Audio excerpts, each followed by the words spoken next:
Hello friends, എല്ലാവർക്കും good morning. അപ്പോൾ ഇന്നത്തെ ഒരു സൂപ്പർ ഹിറ്റ് വിശേഷത്തിലേക്ക് എല്ലാവർക്കും സ്വാഗതം.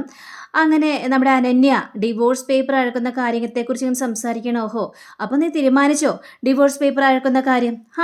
നിനക്കൊന്നും പറയാനായിട്ട് പറ്റില്ലല്ലോ. നിന്റെ മമ്മി പറയുന്നതിനനുസരിച്ചല്ലേ നീ മുന്നോട്ട് പോകുള്ളൂ. എനിക്കറിയാം കാര്യങ്ങൾ മുഴുവൻ. അപ്പോൾ ഇവരിങ്ങനെ സംസാരിച്ചുകൊണ്ടിരിക്കുമ്പോൾ സ്വരമോൾ അങ്ങോട്ട് കയറി വരികയാണ്. ഡാഡി സ്വരമോൾക്ക് കഥയെല്ലാം പറഞ്ഞുതരാമെന്ന് പറഞ്ഞിട്ട് എന്താ ഡാഡി കഥയൊന്നും പറഞ്ഞുതരാത്തത്? ഡാഡി സ്വരമോൾക്ക് കഥ പറഞ്ഞ പിന്നല്ലാതെ മോൾക്ക് കഥ പറഞ്ഞു തരാനും മോളെ സന്തോഷിപ്പിക്കാനും ഒക്കെയല്ലേ ഡാഡി ഇങ്ങോട്ട് വന്നത്.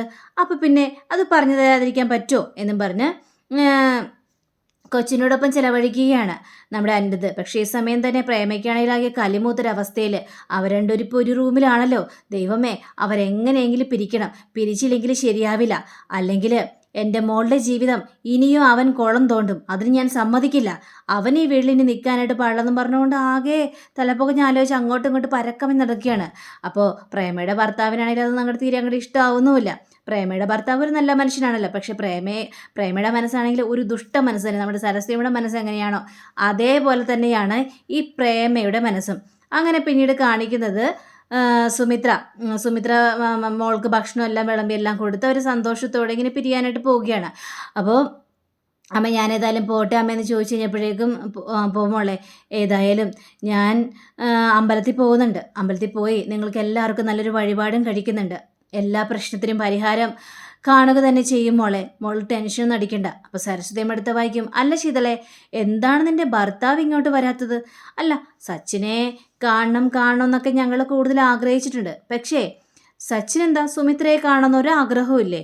അല്ല, ശ്രീനിലയത്തിലായിരുന്നപ്പോൾ സുമിത്രയെ കാണാനായിട്ട് ഇടയ്ക്കിടയ്ക്ക് സച്ചിൻ വരുമായിരുന്നു. ഇടയ്ക്ക് സുമിത്രയെ വിളിച്ച് സംസാരിക്കുകയും ചെയ്യായിരുന്നു. ഇപ്പം എന്താ നിൻ്റെ ഭർത്താവിന് അമ്മായിയമ്മയോട് സംസാരിക്കണമെന്ന് വലിയ താല്പര്യമൊന്നും ഇല്ലേ? ഇതൊക്കെ കേട്ട് കഴിഞ്ഞപ്പോഴേക്ക് ശീതളിന് എന്ത് പറയണമെന്ന് അറിയാൻ പാടത്തൊരവസ്ഥ. അപ്പോൾ എഴുത്ത വായിക്കുക സുമിത്രയാണെങ്കിൽ അമ്മേ ഭാരിച്ച കാര്യമൊന്നും അമ്മ ഏതായാലും തിരക്കേണ്ട ആവശ്യമൊന്നുമില്ല. സച്ചിന് തിരക്കാണ്, അതുകൊണ്ടാണ് എന്നെ വിളിക്കാത്തത്. പിന്നെ സച്ചിനെ ഞാൻ കണ്ടതുമാണ്. ഞാൻ ശീതളിൻ്റെ വീട്ടിൽ പോയിരുന്നു. അപ്പോൾ സച്ചിനെ കണ്ട് സംസാരിക്കുകയും ചെയ്തു. നീ സംസാരിക്കുകയും ചെയ്തോ സുമിത്രേ? ഞാൻ സംസാരിക്കുകയും ചെയ്തു. അമ്മക്കതിന് വലിയ പ്രശ്നമൊന്നുമില്ലല്ലോ ശീതളെ. നീ ധൈര്യമായിട്ട് പോകും മോളെ ശീതളെ. ഇടയ്ക്കിടയ്ക്ക് ഇങ്ങോട്ട് വരണോട്ടോ മോളെ എന്ന് പറഞ്ഞു കഴിഞ്ഞപ്പോഴേക്കും ഉറപ്പായിട്ടും അമ്മയെ കാണാതിരിക്കാൻ എനിക്ക് പറ്റില്ലല്ലോ.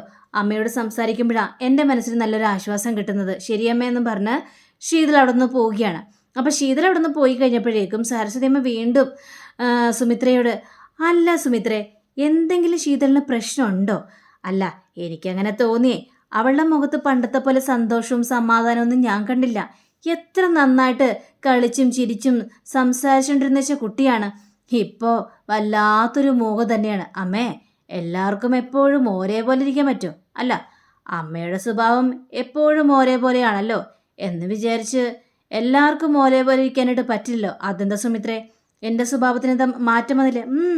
സ്വഭാവത്തിന് ഭയങ്കര മാറ്റം വന്നു. അതുകൊണ്ടാണല്ലോ അമ്മ ഇങ്ങനെ ഓരോ കാര്യങ്ങളും കുത്തിത്തിരിപ്പോടെ ഇങ്ങനെ ചോദിച്ചുകൊണ്ടിരിക്കുന്നത്. അല്ല മോളെ, ഞാൻ ചുമ്മാ അറിയാൻ വേണ്ടി ചോദിച്ചെന്നുള്ളൂ. വേണ്ട, എനിക്കറിയാൻ യാതൊരു താല്പര്യമില്ല. ഇനി അതിനെക്കുറിച്ച് പറഞ്ഞ് നീ എൻ്റെ മെക്കിട്ട് കയറേണ്ട ആവശ്യമൊന്നുമില്ല. മോളെ പൂജെ, ഏതായാലും നമുക്ക് അമ്പലത്തിൽ പോകണം കേട്ടോ. ഇത് കേട്ട് സരസ്വതി അമ്മ, അതെന്താ മോളെ, ഞാനും കൂടെ അമ്പലത്തിൽ വന്നാൽ എന്താ കുഴപ്പം? അമ്മ വരുന്നതൊക്കെ കൊള്ളാം, പക്ഷേ അതും പറഞ്ഞുകൊണ്ട് മനുഷ്യൻ്റെ മനസമാധാനം കെടുത്താനായിട്ട് നിൽക്കരുത്. അങ്ങനെയൊന്നും ചെയ്യില്ലെങ്കിൽ മാത്രം എൻ്റെ ഒപ്പം അമ്പലത്തിൽ വന്നാൽ മതി. അല്ലാതെ അമ്പലത്തിൽ വരേണ്ട കാര്യമില്ല. ഞാൻ ഒരു പ്രശ്നം ഉണ്ടാക്കില്ല. എനിക്കാണ് ഒറ്റക്ക് അമ്പലത്തിൽ പോകാനൊന്നും സാധിക്കില്ല മോളെ. അതുകൊണ്ടാണ് ഞാൻ പറഞ്ഞത്. ശരി, എന്നാൽ പോര്. അങ്ങനെ നമ്മുടെ പൂജയോട് സുമിത്ര പറയുകയാണ്, ഏതായാലും അമ്പലത്തിൽ പോകുന്നതിൽ വേറൊരു കാര്യം കൂടി ഉണ്ട്. ഈ പ്രാവശ്യം അമ്പലത്തിലെ സ്വരമോളും വരും. ആ കുട്ടിയെ കണ്ടിട്ട് കുറച്ച് ദിവസം ആയല്ലോ. സ്വരമോളെ കാണാത്തത് കൊണ്ട് ഒരു സുഖമില്ല.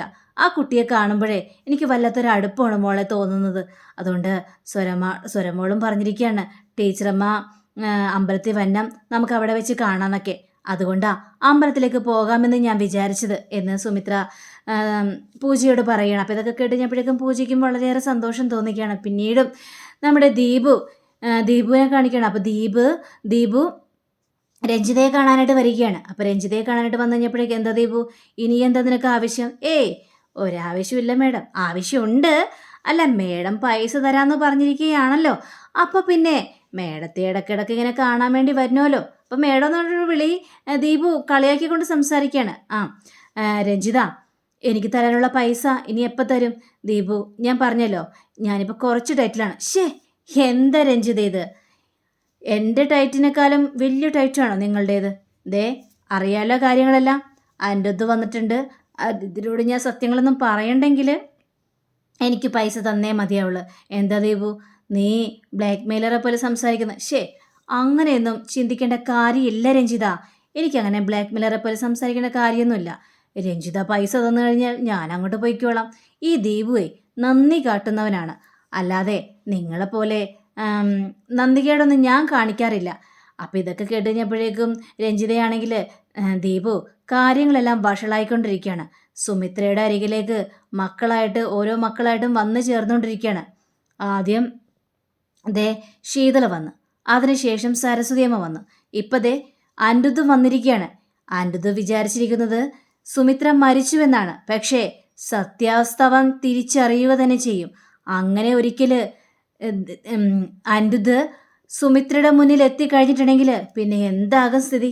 നമുക്ക് പിടിച്ചു നിൽക്കാൻ പറ്റാത്തൊരവസ്ഥയായിരിക്കും. അങ്ങനെ ഉണ്ടാവില്ല. ദീപു അങ്ങനെ പറയും, പക്ഷെ അങ്ങനെ ഉണ്ടാകും.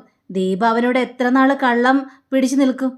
അങ്ങനെ ദീപു ഈ കാര്യങ്ങളെല്ലാം പറഞ്ഞുവെന്ന് സുമിത്ര അറിയാൻ ഇടയായിട്ടുണ്ടെങ്കിൽ പിന്നെ നിങ്ങൾ രണ്ടുപേരും വലിയ ശത്രുവായിരിക്കും. അല്ല, രഞ്ജിത എന്താണ് പറഞ്ഞു വരുന്നത്? ഒരിക്കലും യാതൊരു കാരണവശാലും അനിരുദ്ധ് സുമിത്രയെ കാണാനായിട്ട് ഇടയാവരുത്. അങ്ങനെ ഇടയായി കഴിഞ്ഞിട്ടുണ്ടെങ്കിൽ പ്രശ്നവും. അല്ല, എനിക്കിപ്പോഴും മനസ്സിലായില്ല, എന്താണ് മനസ്സിൽ ഉദ്ദേശിച്ചത് എന്നാണ് ഞാൻ ചോദിച്ചത്. പറയാം, കാര്യങ്ങളെല്ലാം വിശദമായിട്ട് തന്നെ പറയാം. അപ്പോൾ രഞ്ജിതയുടെ മനസ്സിൽ ആകെ ചിന്താഗതി മാത്രമല്ലേ ഉള്ളൂ. എങ്ങനെയെങ്കിലും സുമിത്രയെ തകർക്കണം, സുമിത്രയെ കുടുംബത്തെ തകർക്കണം, സുമിത്രയെ ഇഷ്ടപ്പെടുന്ന എല്ലാവരെയും തകർക്കണം. ഇത് മാത്രമാണ്. രഞ്ജിതയ്ക്ക് മാത്രം സുഖമായിട്ട് ജീവിക്കണം, അതുമാത്രമാണ് രഞ്ജിതയുടെ മനസ്സിലെ ആഗ്രഹം. അങ്ങനെ ദീപുവിനോട് പല കാര്യങ്ങളും പറയണം. അപ്പോൾ ഇതൊക്കെ കേട്ട് കഴിഞ്ഞപ്പോഴേ ദീപു ആകെ ഞെട്ടിവരച്ചൊരവസ്ഥയിൽ. അങ്ങനെ ഈ സമയം തന്നെ നമ്മുടെ പ്രേമയോ അമ്പലത്തിൽ പോകാനുള്ള തയ്യാറെടുപ്പെല്ലാം നടത്തുകയാണ്. അപ്പോൾ അമ്മുമ്മ എങ്ങോട്ടാണ് പോകുന്നത്? അമ്പലത്തിൽ. ആണ് അമ്മുമ്മേ, ഞാനും അമ്പലത്തിലേക്ക് വന്നോട്ടെ. നീ അമ്പലത്തിലേക്ക് വരാനോ? അതെ അമ്മുമ്മേ, എനിക്കും അമ്പലത്തിൽ പോകണമെന്ന് ആഗ്രഹമാണ്. ഏതായാലും ഡാഡിയും മമ്മിയും എൻ്റെ അടുത്ത് വന്നതല്ലേ, അപ്പോൾ എനിക്ക് അമ്പലത്തിൽ പോയി ദൈവത്തോട് ഒരുപാട് നന്ദി പറയാനുണ്ട്. അതുകൊണ്ട് എന്നെ കൂടി കൊണ്ടുപോകുക അമ്മമ്മേ അമ്പലത്തിൽ. അപ്പോൾ ഇത് കേട്ടുകൊണ്ട് വരികയായിരുന്നു അനന്യ. അതിനെന്താ അമ്മേ കൊച്ചിനെ കൊണ്ടുപോകാം, നമുക്ക് 3 പേർക്ക് അമ്പലത്തിൽ പോകാം. നിന്റെ താല്പര്യം അങ്ങനെയാണെങ്കിൽ പിന്നെ എനിക്കൊന്നും പറയാനില്ല, വാ പോയി കളഞ്ഞേക്കാം എന്നും പറഞ്ഞ് ഇവർ 3 പേരും കൂടി അമ്പലത്തിലേക്ക് പോകാനുള്ള തയ്യാറെടുക്കുകയാണ്. പക്ഷെ കൊച്ചിൻ്റെ മനസ്സിൽ ഒരാഗ്രഹമുള്ളു, ഇന്ന് ടീച്ചർ അമ്മയെ കാണാമല്ലോ, ടീച്ചർ അമ്മയോട് വരാമെന്ന് പറഞ്ഞിരിക്കുകയാണല്ലോ, അപ്പോൾ അമ്മയെയും കാണിച്ചു കൊടുക്കുക, അമ്മുമ്മയെയും കാണിച്ചു കൊടുക്കുക എന്ന് ചിന്തിച്ചാണ് നമ്മുടെ സ്വരമോൾ ഇവരോടൊപ്പം അമ്പലത്തിൽ പോകുന്നത്. അങ്ങനെ സുമിത്രയും സരസ്വതി അമ്മയും അതേപോലെ തന്നെ പൂജയും കൂടി അമ്പലത്തിൽ ചെല്ലുകയാണ്.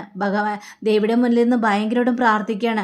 ദൈവമേ, പ്രതീക്ഷ എവിടെയുണ്ടെങ്കിലും അനിരുദ്ധ എവിടെയുണ്ടെങ്കിലും എൻ്റെ മരുമക്കളും ഒക്കെ എല്ലാവരും എൻ്റെ അടുത്ത് വരണമേ എന്നൊക്കെ പ്രാർത്ഥിച്ചുകൊണ്ട് ആകെ സങ്കടപ്പെട്ട് ദേവിയുടെ മുന്നിൽ ഇങ്ങനെ ഇരുന്ന് പ്രാർത്ഥിക്കുകയാണ്. അതേപോലെ തന്നെ സരസ്വതി അമ്മയും. അപ്പോൾ സരസ്വതി അമ്മയാണെങ്കിൽ കുരുട്ടുബുദ്ധിയുടെ ആശാത്തിയാണല്ലോ. അപ്പോൾ സരസ്വതി അമ്മ ഇങ്ങനെ മനസ്സ് ചിന്തിക്കുകയാണ്, എന്തായാലും ഇവളുടെ മക്കളൊന്നും ഇവളുടെ അടുത്ത് എത്താനായിട്ട് പാടില്ല. അങ്ങനെ എത്തിക്കഴിഞ്ഞാൽ ചിലപ്പോൾ ഇവളെന്നെ അടിച്ച് പുറത്താക്കിയാലോ. എൻ്റെ ദേവിയെ, ഒരിക്കലും അനിരുദ്ധോ പ്രതീക്ഷോ ഇവളുടെ അടുത്ത് വരാൻ ഇടയാവല്ലേ എന്നും പ്രാർത്ഥിച്ചാണ് നിൽക്കുന്നത്. പക്ഷേ സരസ്വതിയമ്മ ഒരു കാര്യം പ്രാർത്ഥിക്കുന്നുണ്ട്, നമ്മുടെ സിദ്ധാർത്ഥനെ കുറിച്ച്. അപ്പോൾ സിദ്ധാർത്ഥ എത്രയും പെട്ടെന്ന് തൻ്റെ മുന്നിൽ എത്തണമെന്നാണ് നമ്മുടെ സരസ്വതിയുടെ പ്രാർത്ഥന. അങ്ങനെയെല്ലാം പ്രാർത്ഥിച്ചൊക്കെ കഴിഞ്ഞ് വഴിപാടുകളെല്ലാം കഴിച്ച് ഇങ്ങനെ പോകുന്ന സമയം അപ്പോഴാണ് വരുന്ന പ്രേമയും അതേപോലെ തന്നെ അനന്യയും സ്വരമോളും കൂടി. അപ്പോൾ സ്വരമോള് നേരെ അമ്പലത്തിൽ കയറിയതും സുമിത്ര അവിടെ വല്ലയിടത്തും നിൽക്കുന്നുണ്ടോ എന്നാണ് നമ്മുടെ സ്വരമോള് നോക്കുന്നത്. പക്ഷെ അവിടെയൊന്നും കാണുന്നുമില്ല, ആകെ വെപ്രാളം പിടിച്ച് നിൽക്കുകയാണ്. അപ്പോൾ അനന്യയും അതേപോലെ തന്നെ ഈ പ്രേമയും കൂടി ഇരുന്ന് പ്രാർത്ഥിക്കുകയാണ്. അപ്പോൾ സ്വരമോളാണെങ്കിൽ ടീച്ചറമ്മയെ എങ്ങനെയും കണ്ടുപിടിക്കണം എന്നൊക്കെ വിചാരിച്ചുകൊണ്ട് ചുറ്റുപാട് നോക്കിയാണ്. അങ്ങനെ നോക്കി കൊച്ചു പോയി നേരെ ഇടിച്ചത് നമ്മുടെ സരസ്വതിയമ്മയുടെ മേത്ത്. അപ്പോൾ സരസ്വതിയമ്മയുടെ മേത്ത് ഇടിച്ചതും സരസ്വതിയമ്മ ഇങ്ങനെ നോക്കുകയാണ് കൊച്ചിനെ. കൊച്ചും അതേപോലെ തന്നെ സരസ്വതിയമ്മയും നോക്കുകയാണ്. അപ്പോൾ സരസ്വതിയമ്മ ചോദിക്കണം, എന്താ കൊച്ചിന് കണ്ണില്ലേ? മര്യാദയ്ക്ക് നോക്കി നടക്കാനായിട്ട് പാടില്ലേ? കണ്ണും മൂക്കും ഇല്ലാതെ ഇങ്ങനെ നടന്നോളും, നീയൊക്കെ ഇത് എവിടെ നിന്ന് വന്നടി എന്നും പറഞ്ഞുകൊണ്ട് സരസ്വതിയമ്മ വായ തോന്നിയ കൊച്ചാണെന്ന് പോലും ചിന്തിക്കാതെ സരസമ്മ വായ തോന്നിയ കാര്യങ്ങൾ മുഴുവനും പറഞ്ഞു കൊടുക്കുകയാണ്. അയ്യോ, ഞാൻ അറിയാതെ ഇടിച്ചതാണ് അമ്മമ്മേ. ഞാൻ എൻ്റെ ടീച്ചറമ്മയെ തേടി നടന്ന. ടീച്ചറമ്മയോ? ഏത് ടീച്ചറമ്മ? എനിക്കൊരു ടീച്ചറമ്മയുണ്ട്. ആ ടീച്ചറമ്മയെ തേടി നടന്നാണ്. നേരെ നോക്കി നടക്കുവച്ചേ എന്നും പറഞ്ഞുകൊണ്ട് സരസ്വതിയമ്മ അവിടെ നിന്ന് പോവുകയാണ്. കൊച്ചാണെങ്കിൽ സുമിത്രയെ നോക്കിയാണ്. പെട്ടെന്ന് കൊച്ചിന് നോക്കിക്കഴിഞ്ഞപ്പോഴേക്ക് സുമിത്രയും അതേപോലെ തന്നെ ഈ പൂജയും സരസ്വതിയമ്മയുടെ കൂടെ നടക്കുകയാണ്. നേരത്തെ ഞാനടിച്ച അമ്മൂമ്മയല്ലേ അത്? ടീച്ചറമ്മയെന്നും വിളിച്ചുകൊണ്ട് നേരെ കൊച്ചവിടെ ചെന്ന് കഴിഞ്ഞപ്പോഴേക്കും ടീച്ചറമ്മ പോയി. പക്ഷേ കൊച്ചിനാണെങ്കിൽ അവിടെ നോക്കിയിട്ടൊന്നും കാണുന്നില്ല. ആകെ ടെൻഷൻ അടിച്ച് വല്ലാത്തൊരവസ്ഥ നിൽക്കുകയാണ് നമ്മുടെ കുഞ്ഞ്. അപ്പോൾ ഇനി എന്തായിരിക്കും സംഭവിക്കാനായിട്ട് പോകുന്നത്? ഇവരെല്ലാവരും ഒന്നിച്ചിനി കാണുമോ? അനന്യയൊക്കെ ഏതായാലും അറിയാം സുമിത്ര ജീവിച്ചിരിക്കുന്നുണ്ടെന്നുള്ളൊരു കാര്യം. അപ്പോൾ അനന്യ അനിരുദ്ധിനോട് പറയോ? അങ്ങനെ അനിരുദ്ധും സത്യം അറിഞ്ഞു കഴിഞ്ഞാൽ ദീപുവിൻ്റെ കാര്യം കട്ടപ്പോകാം. അപ്പോൾ ഇനി എല്ലാവരും അടുത്ത എപ്പിസോഡുകൾ കാണണമെന്നും പറയുകയാണ്. അപ്പോൾ ഒരു അടിപൊളി എപ്പിസോഡായിരിക്കും ഇനി വരാനായിട്ട് പോകുന്നത്. അപ്പോൾ എല്ലാവർക്കും നല്ലൊരു ശുഭദിനം ആശംസിച്ചുകൊണ്ട് തന്നെ നമസ്കാരം. Thank you. See again. By.